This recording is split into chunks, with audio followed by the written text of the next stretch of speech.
our initial meetings was how close we came to having a strike in the fall of 1985, you remember.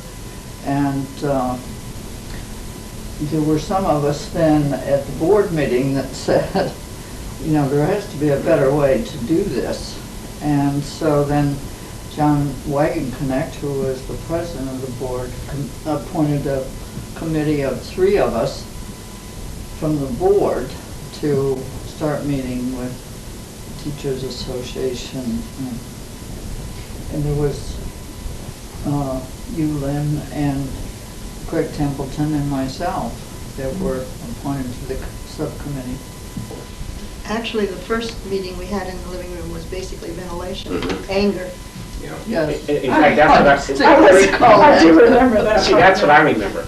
You know, I remember that most clearly because here were all these really wonderful, sympathetic people on this Board of Education, and I probably had less experience in the negotiation process than any of the rest of the people that are sitting here or that were on that conference or who were involved in any of the issues up to that point. And I was, relatively naive. I had thought that, that here are all these friends of teachers on the Board of Education, and all these really thoughtful people and teachers who are talking about issues, and here this terrible game is going on where people who I think are very civil and friends to me in my everyday professional life are walking in and sitting down at this table and making absolutely outrageous kinds of statements and taking an absolutely hardline kind of position as though we were a bunch of steel workers or something. Naivete is probably the right word. We were shocked. I mean, I felt shocked at the anger. Oh. Shocked.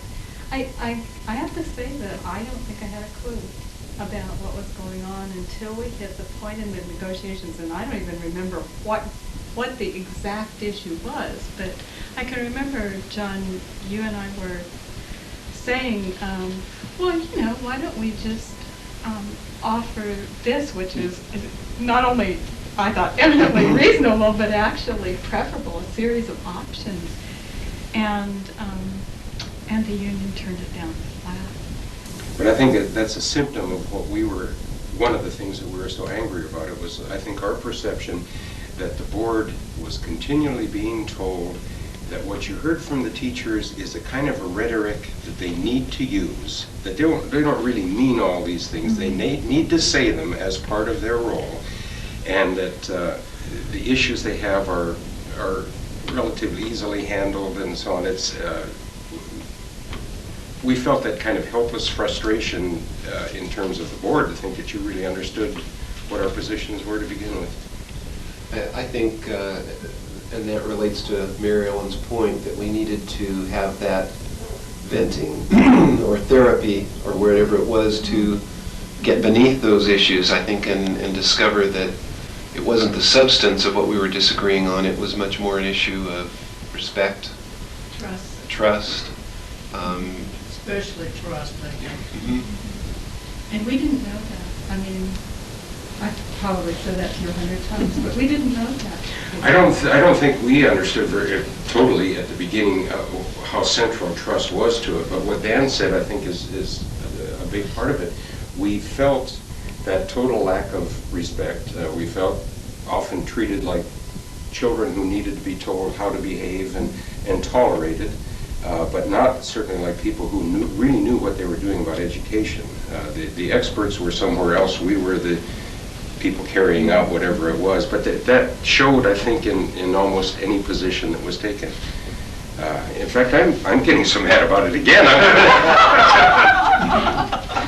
Actually, It's like being right back in it. John, I remember this a little differently from Dorothy. We were conferring earlier, and I can't remember whether you actually came to the first meeting here in the living room or not, but I do remember that Dorothy and I had a conversation about whether we dared invite you as the district's negotiator, because we felt that it was, we didn't want any of those administration people here. We didn't trust ourselves to be able to speak freely if it was anyone beside board members and association members.